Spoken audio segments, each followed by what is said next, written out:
जय हिंद दोस्तों, वंदे मातरम। स्वागत है आप सभी का आपके अपने YouTube चैनल में। दोस्तों, एसएससी सीजीएल की जो न्यू वैकेंसी आई है इसके बारे में मैंने पहले वीडियो डाल दी थी, अब से लगभग 2 से 3 दिन पहले, और 15,500 वैकेंसी प्लस मैंने डाला था उसमें। और अब आपके सामने वैकेंसी ये निकल के जो आई है एसएससी सीजीएल की, आप सभी को पता है 17,500 के समथिंग आई है मेरे भाई। पूरी की पूरी वैकेंसी की डिटेल आज मैं बताने वाला। 17,727 वैकेंसी आई है, लगभग आप लोग मान सकते हो कि 18,000 वैकेंसी के समथिंग है। और ये टेंटेटिव वैकेंसी है, इसमें कम तो होने का बच्चों कोई मतलब ही नहीं बनता, ठीक है। ज्यादा ही हो सकती है, इससे कम नहीं होगी बिल्कुल भी, ठीक है।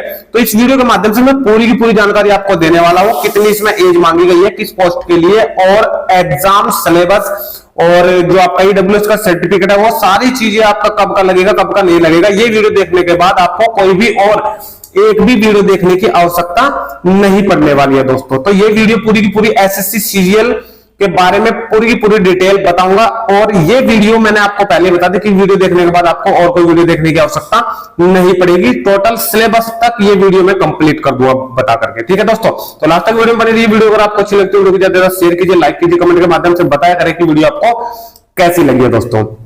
तो वीडियो को कर लेते हैं स्टार्ट। और सबसे पहले जानते हैं कि जो हमारे फॉर्म है, तो फॉर्म की डेट आपकी दी गई थी दोस्तों, आप लोग देख पा रहे हो 24/6/2024 से, ठीक है। कंबाइंड ग्रेजुएट लेवल टेस्ट, ये अपना जो वैकेंसी आई है एसएससी सीजीएल की, तो इसकी जो सबमिशन ऑनलाइन एप्लीकेशन जो डेट है वो है दोस्तों 24/6/2024 से 24/7/2024 तक, यानी कि कल फॉर्म हमारे स्टार्ट हो चुके थे, ठीक है। और ये चलेंगे अपने 24 जुलाई तक। इस बीच आप लोग फॉर्म को अप्लाई कर सकते हो, ठीक है।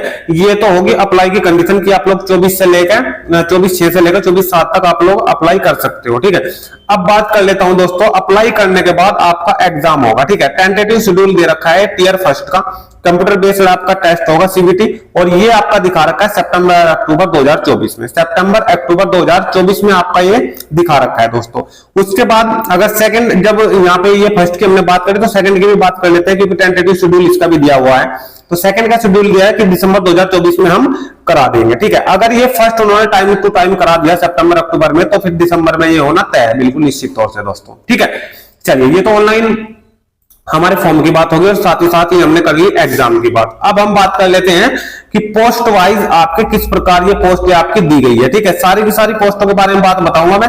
और दोस्तों एक चीज और बता दूं साथ ही साथ, क्योंकि 2-3 पोस्टों को छोड़कर सभी पोस्टें समान है और सभी का एग्जाम आपका समान है, लेकिन 2-3 पोस्टें जो है उनके लिए अगर आप लोग अप्लाई करना चाहते हो तो उनके लिए ये जो है पूरी की पूरी वीडियो देखना आपके लिए बहुत ज्यादा मोस्ट इंपोर्टेंट है, क्योंकि वो सारी की सारी चीजें बताने वाला हूं 3 पोस्टों के लिए, जो आपके लिए जानना बहुत ज्यादा जरूरी है। क्योंकि वो तीनों पोस्टों के लिए वो चीजें सबको, जो ऑल पोस्ट है, बची हुई पोस्ट है, उनसे बिल्कुल वो पोस्टें बिल्कुल अलग है बच्चों, ठीक है। तो सारी की सारी चीजें हम जानेंगे। ये टोटल जो पोस्ट इसमें होगी आपकी लगभग 33 से 34 पोस्ट आपकी एसएससी सीजीएल ग्रेजुएट लेवल में आ जाती है। और इसमें पे लेवल आपका 4 से लेकर 7 तक आपका आ जाता है दोस्तों, ठीक है। और पे लेवल 7 पे अगर मैं आपकी सैलरी की बात करूं तो टोटल आपकी इसमें जो सैलरी बन जाती है, अगर पे लेवल 7 की बात करूं तो आपकी सैलरी लगभग 80 से 90 हजार इसमें बनने वाली है दोस्तों, ठीक है। और सबसे कम की अगर मैं बात करूं लेवल 4 की, तो भी आपकी सैलरी जो है 45 से 50 हजार के समथिंग आपकी इसमें रहने वाली है। अगर कोई बच्चा या कोई, देखिए जो फीमेल कैंडिडेट है उनके लिए अगर ये चाहते हैं कि भाई हमारा मेडिकल खराब है, हम किसी का फिजिकल नहीं कर सकते हैं, ठीक है, फिजिकल में प्रॉब्लम है, कोई ऐसी वैकेंसी में पार्टिसिपेट नहीं कर पाते भाई जिनमें बहुत ज्यादा मेहनत लगती है, तो एसएससी सीजीएल की वैकेंसी उनके लिए मोस्ट इंपोर्टेंट है दोस्तों। इसमें कोई ना तो फिजिकल है ना कोई मेडिकल है, ठीक है। तो आप लोग टियर फर्स्ट और टियर 2 पर क्लियर कीजिए, और एक अच्छी जॉब, एसएससी सीजीएल की ऐसी जॉब है जिसे सब पाना चाहते हैं दोस्तों। बहुत ही बढ़िया पोस्ट है, एकदम बहुत ही बढ़िया, ठीक है। चलिए जानते हैं पोस्ट के लिए। और हर पोस्ट के लिए आप लोग ये मान के चलिए कि जो असिस्टेंट ऑफिसर की अगर मैं बात करूं तो ग्रुप बी में आएगी, और एज लिमिट इसकी 20 से 30 ईयर है, ठीक है। सभी पोस्टों के लिए अगर मैं पोस्ट वाइज बताऊंगा और एज वाइज बताऊंगा तो बहुत ज्यादा टाइम वेस्ट होने वाला है, ठीक है। तो सीधे सीधे से मैं एक बात बता दूं, जिस भी पोस्ट के लिए आप लोग अप्लाई करना चाहते हो उसकी एज आपको उसके सामने लिखी मिलेगी, ठीक है। और साथ ही साथ जो एज लिमिट है वो मैं आगे बताऊंगा, एज लिमिट में कितना रिलैक्सेशन आपको मिला है, ठीक है, एससी ओबीसी और ईडब्ल्यूएस के लिए, वो सारी की सारी चीजें मैं आगे क्लियर करूंगा, ठीक है। फिलहाल तो आप लोग ये पोस्ट की जानकारी मैं आपको इसमें जल्दी से ये दे रहा हूं कि इसमें ये 33 से 34 पोस्ट है, और पे लेवल 7 ऊपर जा लिया है, और पे लेवल ये 6 है हमारा, ये पे लेवल 5 है, और ये पे लेवल हमारा 4, और 34 पोस्ट इसमें आगे पूरी कंप्लीट हो जाती है। सब इंस्पेक्टर की 34 पोस्ट है, ठीक है। और इसमें आपकी एज जो है वो 18 से 27 ईयर है। जनरल के लिए तो यही रहने वाली है दोस्तों, लेकिन जो ओबीसी, एससी और एसटी कैंडिडेट है उनके लिए 3 साल और 5 साल की छूट उसी प्रकार से है। ये सारी की सारी जो बातें हैं वो मैं आगे वीडियो में क्लियर करूंगा। फिलहाल आप लोग बस इसमें इतना देख लीजिए कि हाँ, ये 4 लेवल से लेकर और लेवल 7 तक, ये 4, 5, 6, 7 4 लेवल की पोस्टें आपको एसएससी सीजीएल में देखने को मिलेगी दोस्तों। क्लियर है बात? ठीक है, आगे चलते हैं। जो चीजें आपके लिए इंपोर्टेंट है उन पे थोड़ा नजर डालते हैं दोस्तों। ये वैकेंसीज की डिटेल यहाँ पे आपको दी गई है, ठीक है। वैकेंसीज मैंने आपको बताई है कि 17,727 है दोस्तों, ठीक है। आगे चलिए, एज लिमिट की बात अब आ जाती है। आराम से बच्चों, बिल्कुल आराम से बात करेंगे हर चीज की। एज लिमिट पे एज लिमिट मांगी गई है 1/8/2024, यानी कि 1/8/2024, यानी कि 1 अगस्त 2024 को आपने 18 साल की एज जो है वो कंप्लीट कर ली हो, यानी कि मिनिमम एज आपकी 18 साल हो भाई 1/8/2024 को, ठीक है। अब आगे चलते हैं। ये जो एज लिमिट दी गई है ये हर पोस्ट के लिए अलग अलग दी गई है। बस इसमें इतने बताया गया है कि एज लिमिट ये है for the post for which age limit is, अगर 18 से 27 साल आपकी एज है किसी भी पोस्ट के लिए, ठीक है, 18 से 27 साल मांगी गई है एज, तो उसमें आपका जो जन्म है वो 2/8/1997 से लेके 1/8/2006 के बीच हुआ हो, ना इससे पहले हुआ हो और ना इसके बाद हुआ हो, ठीक है। उसके बाद फिर कंडीशन लागू हो जाती है आपकी रिलैक्सेशन की। रिलैक्सेशन की देखिए आप लोग, रिलैक्सेशन की बात कुछ आ जाइए। अब रिलैक्सेशन की मैं बात उसी प्रकार कर लेता हूं जिस प्रकार हर बार हमारी होती है, ठीक है। जनरल के लिए तो कोई छूट नहीं होती, लेकिन एससी एसटी के लिए आपको दिखाई दे रही है यहाँ पे 5 साल की छूट है। ओबीसी कैंडिडेट के लिए यहाँ पे 3 साल की छूट आपको बच्चों दिखाई दे रही है, ठीक है। अगर कोई जनरल का कैंडिडेट हैंडीकैप्ड है, ठीक है, पीडब्ल्यूबीडी है, तो 10 साल की उसको छूट इसमें मिलने वाली है। ओबीसी कैंडिडेट है इसी प्रकार 13 साल की छूट है, और एससी एसटी कैंडिडेट है उसी प्रकार उसको 15 साल की छूट इसमें मिल जाती है। उसके बाद एक्स सर्विसमैन के लिए 3 साल अंडर, यानी कि जो नौकरी जो उनका अगर कोई एक्स सर्विसमैन है और रिटायरमेंट हुआ है तो 3 साल के अंदर जॉब लेना आवश्यक है दोस्तों, ठीक है। ये अपना एज रिलैक्सेशन का एरिया कंप्लीट हो चुका है, ठीक है। ये उसके बाद हम बात कर लेते हैं कुछ खास चीजों पे। देखिए अब हम बात कर लेते हैं दोस्तों लास्ट डेट की। देखिए इसमें कहा गया है कि एससी एसटी ओबीसी ईडब्ल्यूएस और पीडब्ल्यूबीडी जो डॉक्यूमेंट है वो जो इसकी लास्ट डेट है ना दोस्तों 24/7/2024, इससे पहले बना होना चाहिए, इसके बाद का बना हुआ नहीं चलेगा बिल्कुल भी, ठीक है। SC ST OBC EWS PWD का जो सर्टिफिकेट है तो वो आपका 24/7/2024 से पहला होना चाहिए। इस जो लास्ट डेट है फॉर्म भरने की ना उससे पहला, उससे बाद का नहीं होना चाहिए। क्लियर है ये चीज? अब बात कर लेते हैं ईडब्ल्यूएस का सर्टिफिकेट की। ईडब्ल्यूएस का सर्टिफिकेट की अगर मैं बात करूं दोस्तों तो ये बनता है हमारा इनकम सर्टिफिकेट पर। पहले इनकम सर्टिफिकेट बनेगा और फिर आपका ईडब्ल्यूएस सर्टिफिकेट बनेगा, ठीक है। तो ये कह रहे हैं कि अगर आपका इनकम सर्टिफिकेट 2023 से 24 का है ना दोस्तों, 2023 और 24 का बना हुआ है, तो उसके बाद आपका ईडब्ल्यूएस का जो सर्टिफिकेट बनेगा वो आपका 24 और 25 का होना चाहिए दोस्तों। तो ये चीज आपको विशेष करके ध्यान रखनी है कि आपका जो फाइनेंशियल ईयर 23 और 24 का इनकम सर्टिफिकेट बना हुआ है तो आपका 24-25 का क्या है ईडब्ल्यूएस का सर्टिफिकेट होना चाहिए, ठीक है। अन्यथा आप लोग वो अमान्य माना जाएगा। क्लियर है यहां तक? ठीक है।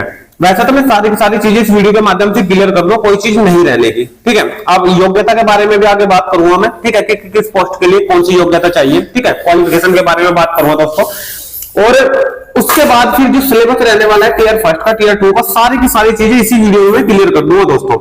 अब आगे देखिए, अब बात आ जाती है हमारी क्वालिफिकेशन की, जिसकी बात मैं अभी कर रहा था दोस्तों। सबसे पहले क्वालिफिकेशन पर पहुंच जाते हैं हम, और क्वालिफिकेशन में junior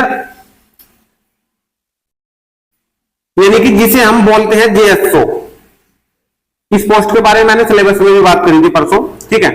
junior statistical officer JSO के बारे में बात कर लेता हूं। तो इसके लिए देखिए 2-3 पोस्टें ऐसी दी गई है। देखिए ये जेएसओ की है और ये एसआईजी की है और ये एनएचआरसी की है। 3 पोस्टें ऐसी दी गई जिनमें जो कंडीशन है क्वालिफिकेशन की वो बिल्कुल अलग है सबसे, और ये जानना आपके लिए बहुत ज्यादा जरूरी है। अगर आप लोग जेएसओ की पोस्ट चाहते हो तो इसमें आपका क्या मांगा गया है देख लीजिए आप लोग। Bachelor degree in any subject from a recognised university और institute with at least 60% mark in mathematics at 12th standard level. ठीक है, इसमें कहा गया है दोस्तों कि आपका जो है ग्रेजुएशन आपका अगर कंप्लीट है तो कोई दिक्कत नहीं है, आप लोग ग्रेजुएशन लेवल पे भर सकते हो।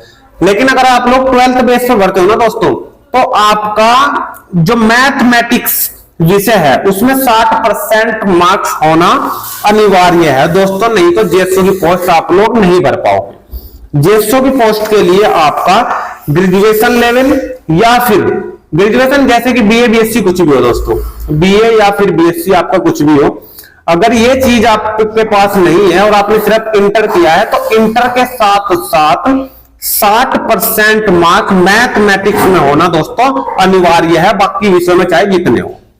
क्लियर, कोई दिक्कत?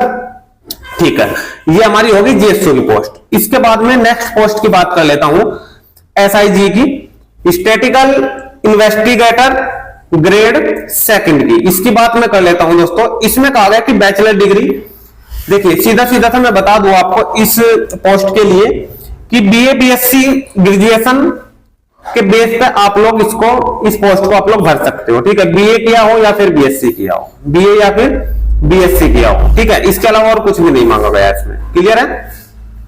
ठीक है, लास्ट पोस्ट के बारे में बात कर लेता हूं। इसमें से जो तीसरी पोस्ट है एनएचआरसी की, research assistant in national women rights. ठीक है, इसके लिए आपका मांगा गया कि बैचलर डिग्री, वही अपना बैचलर डिग्री मांगा गया, किसी भी यूनिवर्सिटी और इंस्टीट्यूट से किया हुआ हो, कोई प्रॉब्लम नहीं है। ठीक है, इसमें भी अपना यही है, सेम मांगा गया, बीए हो या फिर बीएससी, इसी प्रकार का जो ग्रेजुएशन लेवल के जो है समान हो। क्लियर, इन तीनों पोस्टों के लिए ये सब है। उसके बाद एक पोस्ट हो रहा है दोस्तों, ये 4 पोस्टों के लिए है, एक पोस्ट हो रहा है, इसके बारे में जान लेते हैं एनएचआरसी के। ठीक है, इसमें bachelor degree same to same वही कंडीशन इसमें दी गई है। ठीक है, बैचलर डिग्री के बेस पे आप लोग बीए या बीएससी ये वाली पोस्ट आप लोग अप्लाई कर सकते हो। हालांकि इसकी पोस्टें बहुत कम होती है। ठीक है, लेकिन अगर कोई इस पोस्ट को भरना चाहता है तो बीए बीएससी के लेवल आपका इसमें भी रहने वाला है। ऑल पोस्टों के लिए आपका वही बैचलर डिग्री जो है आपकी जो ऑल पोस्टों के लिए देखिए बैचलर डिग्री आपकी इसमें मांगी गई है। ठीक है, और साथ ही साथ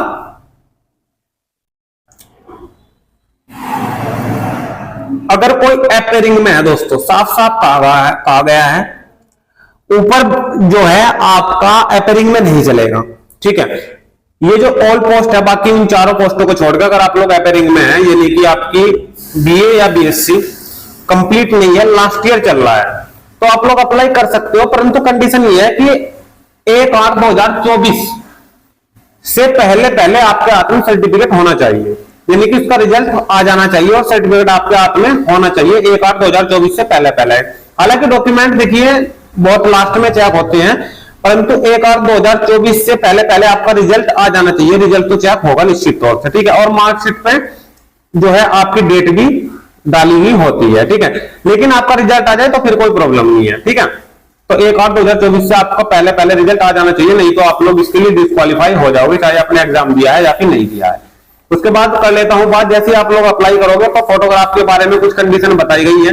नंबर फर्स्ट कंडीशन के बारे में कहा गया है दोस्तों कि नंबर फर्स्ट कंडीशन कहा गई है कि find a palace with good light and plain background, यानी कि जो पीछे का जैसे आप लोग फोटो अपलोड करोगे बच्चों, तो आपका लाइट होनी चाहिए बिल्कुल अच्छे प्रकार से, चेहरे पर लगनी चाहिए लाइट, और बैकग्राउंड आपका क्लियर होना चाहिए, बिल्कुल भी मतलब कि प्लेन व्हाइट कलर का। ठीक है, ये ऐसे रंगीन या कुछ भी बैकग्राउंड में कुछ भी दिखाई दे रहा है पीछे, वो नहीं चलेगा। ठीक है, बिल्कुल प्लेन बैकग्राउंड होना चाहिए, क्लियर बैकग्राउंड होना चाहिए। ठीक है, उसके बाद इन्होंने कहा है कि eyes level before taking D photo, यानी कि जो आपकी आईज है दोनों की दोनों वो बिल्कुल सामने दिखनी चाहिए और साफ दिखनी चाहिए। ठीक है, देखिए साथ ही साथ एक छोटी सी बात मैं आपको बता दूं कि आपके जैसे आप लोग फोटोग्राफ करते हो ना, तो आपके जो कान है ना, वे दोनों के दोनों बहुत अच्छे तरीके से दिखने चाहिए।